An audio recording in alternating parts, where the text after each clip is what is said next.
आप लोगों के रिवीजन टेस्ट आज से शुरू हो रहे हैं, ठीक है। हम लोगों ने सिलेबस खत्म कर चुके हैं हम लोग, और ग्रामर हम लोगों ने काफ़ी सारी रिवाइज कर ली हुई है, ठीक है। आपके जो सिलेबस में चैप्टर्स हैं वो भी हम लोग रिवाइज कर चुके हैं। उनमें से 2 चैप्टर्स, पहली पोएम है हम पंछी उन्मुक्त गगन के, दूसरा दादी माँ पाठ, ठीक है। हम लोग ये रिवाइज कर चुके हैं।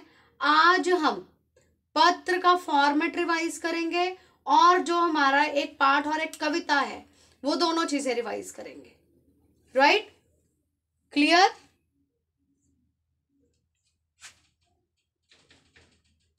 चलिए,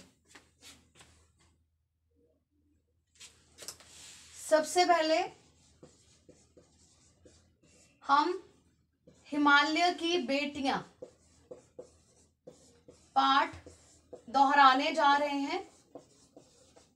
लेखक का नाम कौन बताएगा? मुझे हाथ खड़ा करें। लेखक का नाम कौन बताएगा? हाथ खड़ा कीजिए।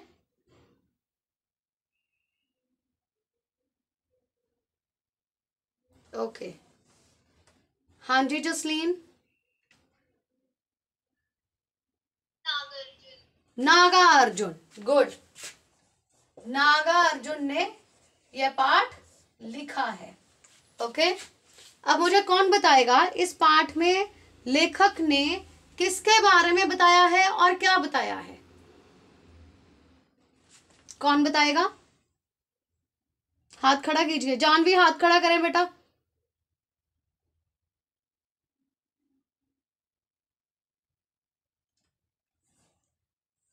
हाँ जी, बताइए बेटे, लेखक ने क्या बताया है इस पाठ में?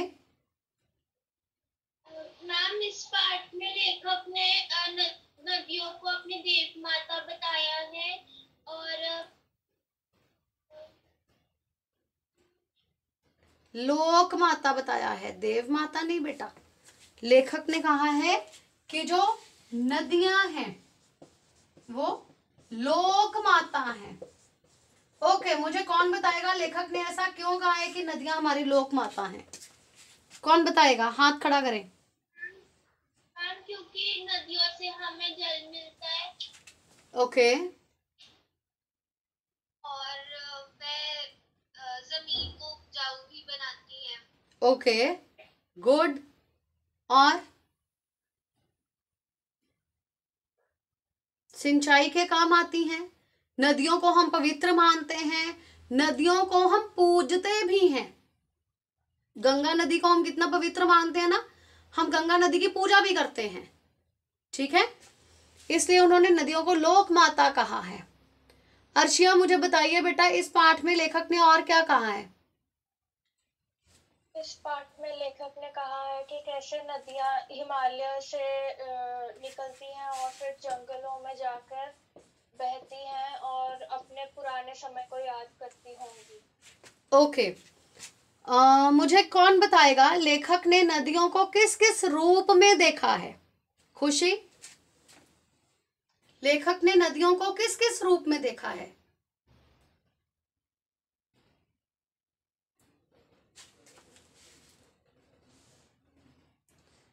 हाँ जी हरमन।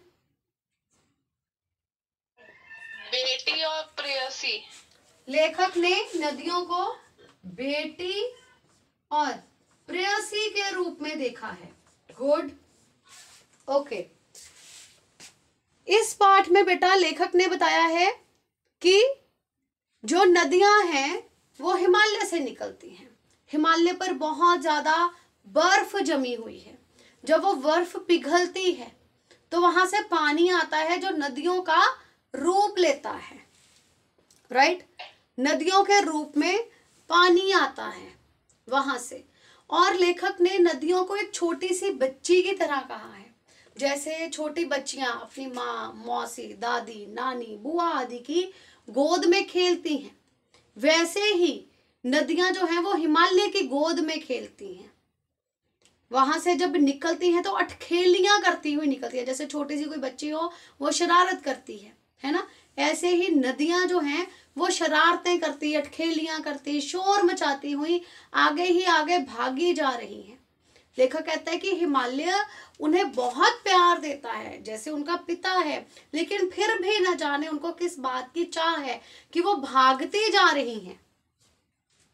राइट? नदियां भागती जा रही हैं और न जाने किस मंजिल को प्राप्त करना चाहती हैं। वो कहता है जब तो वो पहाड़ों में होती हैं तो वो उछलती हैं, कूदती हैं, ठीक है, क्योंकि वो हिमालय की गोद में होती है, अपने पिता की गोद में होती है। जैसे एक छोटी सी बच्ची है, पिता की गोद में कितनी शरारतें करती है ना, कैसे खेलती है। लेकिन जब वो थोड़ी बड़ी हो जाती है, जब वो समाज में जाती है, सोसाइटी में, जब और लोगों से मिलती है, तो वो थोड़ी सी ठहर जाती है, कितना ठहराव आ जाता है ना। इसी तरह से लेखक कह रहे हैं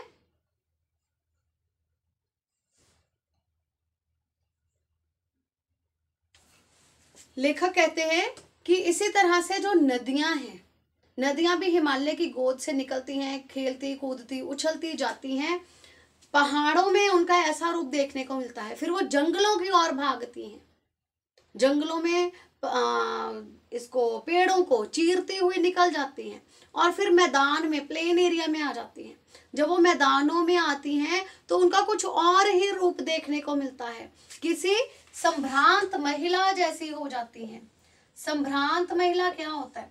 किसी उच्च वर्ग की औरत जैसी संभ्रांत महिला, किसी सोफिस्टिकेटेड लेडी जैसी बन जाती है, बिल्कुल शांत, उनका कोई और ही रूप देखने को मिलता है। और लेखक कहते हैं कि ये ब्रह्मपुत्र और सिंधु में जाकर मिल जाती हैं। ब्रह्मपुत्र और सिंधु में मिल जाती हैं, राइट? और धीरे धीरे धीरे जाकर एक समुद्र में मिल जाती हैं। उनका रूप बहुत विशाल हो जाता है जब वो समुद्र में मिल जाती हैं, एक विशाल रूप धारण कर लेती हैं। ओके? फिर लेखक ने बताया है कि उन्हें नदियों का ये रूप बहुत ही अच्छा लगता है। वो कहते हैं कि जो लोग मैदानों में रहते हैं, हम लोग मैदानों में रहते हैं ना, हम प्लेन एरिया में रहते हैं, हिली एरिया में तो नहीं रहते हैं। वो कहते हैं जो लोग पहाड़ों में रहते हैं उन्होंने शायद इनका कभी ये रूप ना देखा हो। लेखक कहते हैं मैंने भी कभी ऐसा नहीं सोचा था, क्योंकि मैं मैदानों में रहता हूँ, लेकिन जब मैं वहां पर गया तो मैंने उनका ये रूप देखा और मैं हैरान हुआ। जो लोग मैदान में रहते हैं वो इनका एक अलग ही रूप देखते हैं। हम लोग देखते हैं नदी बह रही है, पानी है, समुद्र है ना, हम वो सब कुछ देखते हैं। लेकिन जो पहाड़ों में रहने वाले लोग हैं, वो लोग उनका एक अलग रूप देखते हैं। शायद उन्होंने हमारी तरह उन्हें कभी नहीं देखा होगा, राइट? फिर उसके बाद लेखक बताते हैं कि मैं एक बार नदी के किनारे पर बैठा था, बहुत थका हुआ था, और जैसे ही मैंने उसके ठंडे शीतल जल में अपने पांव डाले तो मेरे पांव बिल्कुल तनाव मुक्त हो गए, मुझे बहुत ही ज्यादा आराम मिला।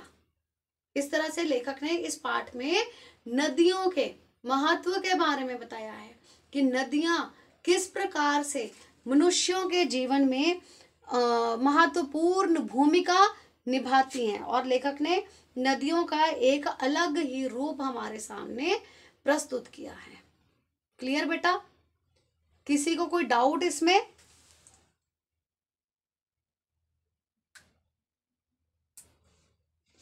Any doubt anybody?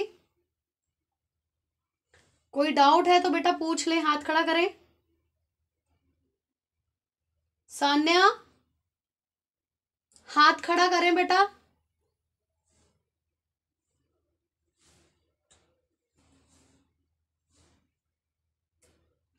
हाँ जी बेटा, आप मुझे बताएंगे कि लेखक ने नदियों को लोक माता क्यों कहा है? बेटे आपकी आवाज नहीं आ रही है, अपना माइक ठीक करें प्लीज।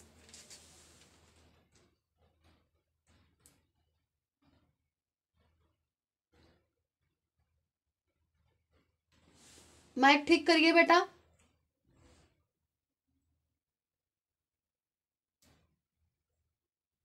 आपकी आवाज नहीं आ रही। और आपका माइक बंद है, चेक योर माइक बेटा, बंद है।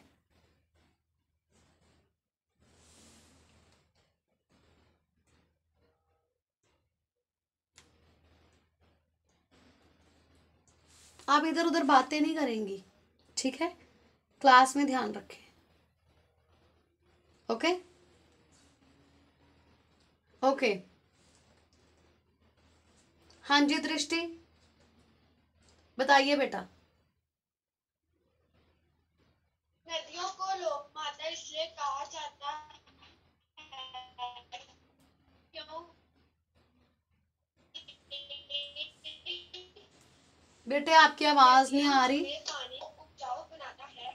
ओके। नदियों को मैम हाँ जी बेटा। नदियों को लोक माता इसलिए कहा जाता है क्योंकि नदियां हमें पानी देती हैं। उनका पानी भूमि को उपजाऊ बनाता है। इनके पानी से सिंचाई भी की जाती है तथा बिजली भी बनती है। इनके कारण हमारा जीवन हरा भरा रहता है। ओके गुड बेटा, गुड। ये पार्ट सबको क्लियर हो गया?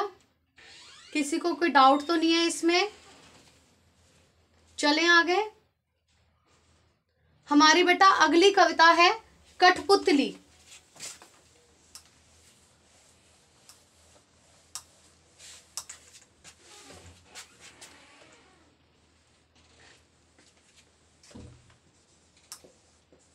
कठपुतली कविता है, कौन मुझे बताएगा? कठपुतली के कवि कौन है, किसने लिखी है? हाथ खड़ा करें, हाथ खड़ा करें। हाँ जी गुनीत। भावनी प्रसाद मिश्र। बेटा भावनी नहीं है, भवानी, ठीक से पढ़िए, भवानी। अगर आप भावनी प्रसाद लिख देंगे तो गलत हो जाएगा। ओके, भवानी प्रसाद मिश्र। ओके, कौन मुझे बताएगा कि भवानी प्रसाद मिश्र जी ने क्या बताया है इसमें? इस कविता में उन्होंने क्या बताया है? हाथ खड़ा कीजिए बाकी लोग। हाँ जी हरमन,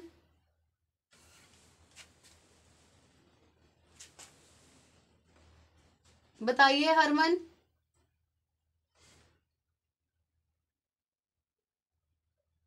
बेटा आवाज नहीं आ रही है मुझे, बताइए।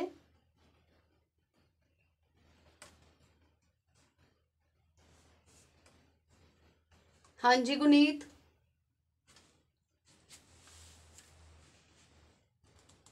मैम इस कविता में कवि ने कठपुतली के बारे में बताया है कि वो जब अपने आप को धागों से बंधा हुआ देखती है तो उसको गुस्सा आता है और वह आजाद होना चाहती है और फिर सोचती है कि ये इच्छा मेरे मन में क्यों जाग। ओके, अर्शिया कविता पढ़ें बेटा।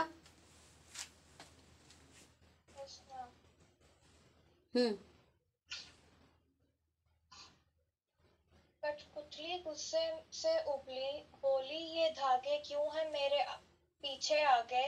इन्हें तोड़ दो, मुझे मेरे पांवों पर छोड़ दो। सुनकर बोली और कठपुतलियां कि हाँ, बहुत दिन हुए हमें अपने मन के छंद छुए। मगर पहली कठपुतली सोचने लगी, ये कैसी इच्छा मेरे मन में जागी। गुड। इस कविता में बेटा भवानी प्रसाद मिश्र जी ने गुलामी में जी रही कठपुतलियों के बारे में बताया है। आपको पता है ना, कठपुतलियां होती हैं, पपेट्स होते हैं जिनको धागों से बांधा जाता है और उनको नचाया जाता है ना। इसमें जो कठपुतलियां हैं वो कहती हैं कि हमें, एक कठपुतली सोचती है कि मुझे इन धागों में क्यों बांधा गया है, मेरे ये जो आगे पीछे धागे इन्हें तोड़ दो और मुझे अपने पांवों पर छोड़ दो। मैं अपने पैरों पर खड़ी होना चाहती हूँ, मैं अपनी मन मर्जी से काम करना चाहती हूँ, मुझे छोड़ दो। कोई भी व्यक्ति जो है वो गुलामी में नहीं रहना चाहता है ना, कोई भी व्यक्ति किसी का गुलाम नहीं बनना चाहता, हर कोई आजाद होना चाहता है। कठपुतली के मन में भी ऐसी इच्छा जागी कि मेरे आगे पीछे जो बंधन है, जो धागे हैं, उन्हें तोड़ दिया जाए, राइट। जब उसके मन में यह बात आई तो बाकी कठपुतलियां भी उसकी बात में सहमत हो गई। उन्होंने कहा हाँ हाँ, हमें भी आजाद होना है, हम भी आजाद होना चाहते हैं। जब पहली कठपुतली ने सुना कि बाकी कठपुतलियां भी उसकी हाँ में हाँ मिला रही हैं, तो उसने सोचा कि मेरे मन में ये बात क्यों आई। यहां हमारी कविता खत्म हो जाती है। कठपुतली सोचती है कि मेरे मन में ये बात क्यों आई। आपको क्या लगता है कि वो क्यों ऐसा सोच रही होगी कि मेरे मन में ये बात क्यों आई? क्या कारण होगा बताओ, हाथ खड़ा करो। उसके मन में ऐसी बात क्यों आई? हाँ जी जसलीन। कठपुतली ये सोचने लग गई कि उसके मन में ये बात क्यों आई, क्योंकि जब उसने देखा कि बाकी सभी कठपुतलियां भी उसकी हाँ में हाँ मिला रही है, तो उसको लगा कि उन सब की जिम्मेदारी भी उस पर आ गई और वह डर गई। इसलिए उसने सोचा कि उसको कोई भी कदम सोच समझकर उठाना चाहिए। ओके बेटा, आपने जब बोला ना उसने सोचा के नहीं कहेंगे कि। आपको बेटा मैंने पहले भी बताया है, हमारी हिंदी भाषा ऐसी भाषा है, हम जैसे बोलते हैं वैसे ही लिखते हैं। सबको पता है ना, ये हिंदी ऐसी भाषा है, हम जैसे बोलते हैं वैसे ही लिखते हैं। अगर आप के बोलेंगे ना तो आप लिखेंगे अभी के, ओके। तो आप इसको के नहीं बोलेंगे कि। उसे ऐसे लगा कि, ठीक है, उसे ऐसा लगा कि अगर मेरी तरह ये भी आजाद होना चाहती हैं तो क्या होगा, मुझे इन सब की जिम्मेदारी उठानी पड़ेगी और उसके लिए उसे बहुत ही सोच समझ कर कदम उठाना होगा। जब हम पर किसी की जिम्मेदारी आ जाती है, जब हमें अपना काम करना है, तो हम कुछ चीजें अच्छे से सोचते हैं, कुछ नहीं सोचते हैं, है ना, ये हमारा है। लेकिन जब हमें किसी और की बात करनी है, किसी और के लिए लड़ना है, किसी और के लिए कुछ करना है, तो वो हमारी एक जिम्मेदारी बन जाती है। तो कठपुतली कहती है कि ये मेरी जिम्मेदारी बन गई, मुझ पर उनकी जिम्मेदारी आ जाएगी और मुझे बहुत ही सोच समझ कर कदम उठाना होगा। क्लियर बेटा? किसी को कोई डाउट इसमें? किसी को कोई डाउट बेटा पूछ लो बेटे, किसी को कोई डाउट हो तो पूछ लो।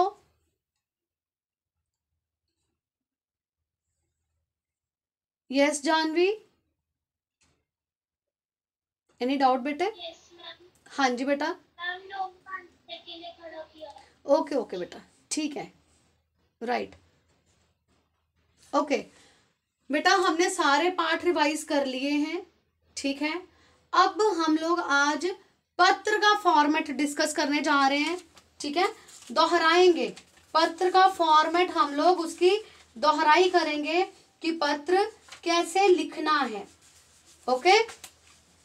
ये बात बेटा मैंने आप लोगों से पहले भी कही है कि जब भी हम पत्र लिखते हैं तो हमें पत्र के प्रारूप, उसके विषय का बहुत ही ज्यादा ध्यान रखना होता है, ओके।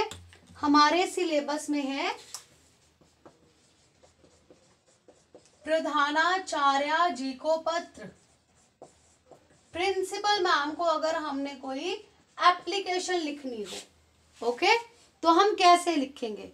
कौन बताएगा मुझे? फॉर्मेट कौन बताता जाएगा और मैं लिखती जाऊं? हाथ खड़ा कीजिए। बस 2 बच्चे, बाकी सब। Yes ma'am. हाँ जी दृष्टि, बोलिए। सेवा में। ओके, लेफ्ट साइड से शुरू करना है और कोई भी आपने लाइन नहीं छोड़नी बीच में, ओके। सेवा में, आगे प्रधानाचार्य जी, प्रधानाचार्य जी, ओके, आगे स्वामी संत दास पब्लिक स्कूल, स्वामी Sant Das public school, okay, आगे जालंधर, जालंधर, ओके, दिनांक, दिनांक। बेटा आप लोगों ने ना बिंदी का बहुत ज्यादा ध्यान रखना है, ठीक है। देखो सेवा में यहां बिंदी लगेगी, प्रधानाचार्य जी, आ की मात्रा के ऊपर रेफ, ओके। स्वामी संत दास पब्लिक स्कूल, संत दास स के ऊपर बिंदी, पब्लिक में ब आधा और उसे ई की मात्रा, ओके। उसके बाद जालंधर, ल के ऊपर बिंदी, दिनांक आ की मात्रा पर बिंदी, ओके। गुनीत, गुनीत, ध्यान इधर रखें बेटा, घरों में अपने प्लीज बातें नहीं करें, वीडियोस ऑन करें सब लोग। चलो आगे बोलो दृष्टि। विषय, विषय, विषय में बेटा श पूरा, ओके। और आपको जो पत्र दिया गया है लिखने के लिए उससे संबंधित विषय, ठीक है। आगे श्रीमती जी, ओके, थैंक यू दृष्टि। हाँ जी जलश्वीर बोलिए बेटा। हाँ जी बोलिए। सर में निवेदन ये है कि, फिर आपने के बोला, के नहीं बोलना, क्या बोलना है? कि कि सविनय निवेदन यह है कि, आगे मैं आपके विद्यालय में मैं 7वीं ख कक्षा का छात्र हूँ। दोबारा बोलिए, मैं आपके विद्यालय में 7वीं ख कक्षा का छात्र हूँ। जलश्वीर ये पढ़िए, मैंने क्या लिखा है, ये वर्ड मैंने क्या लिखा है? मैम 7वीं। सातवीं, 7वीं नहीं बोलना, 7वीं पंजाबी में होता है, ओके। 7वीं ख कक्षा का छात्र हूँ, आगे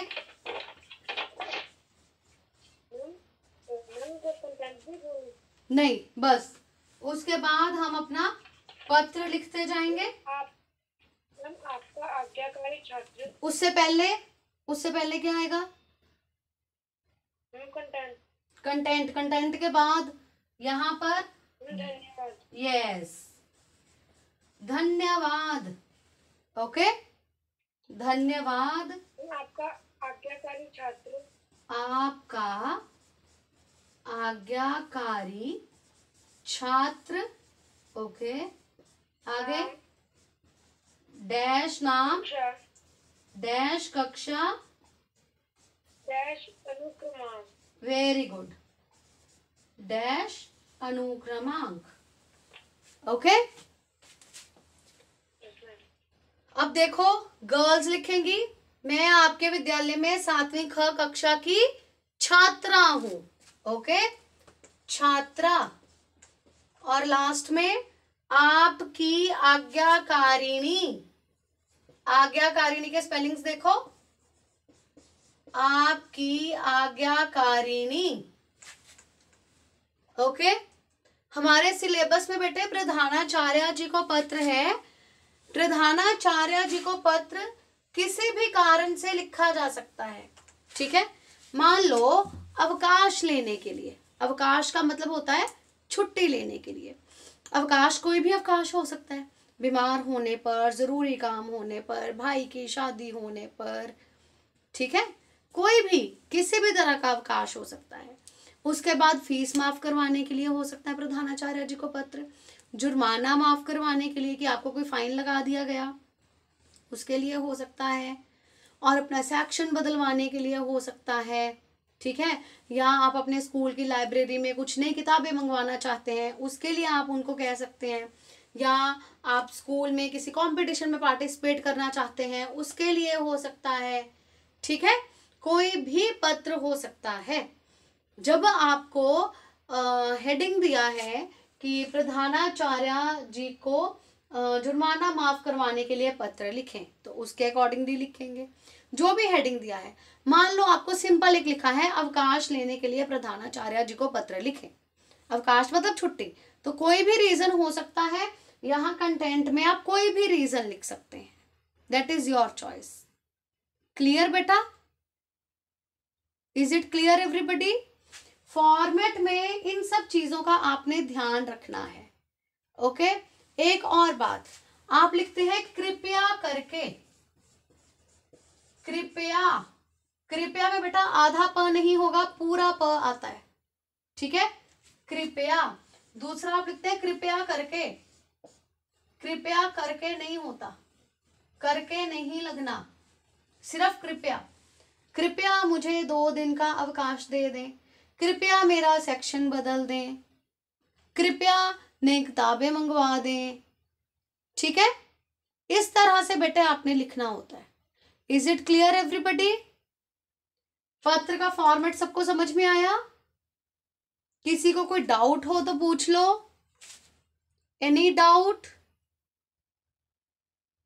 नो? ओके बेटा।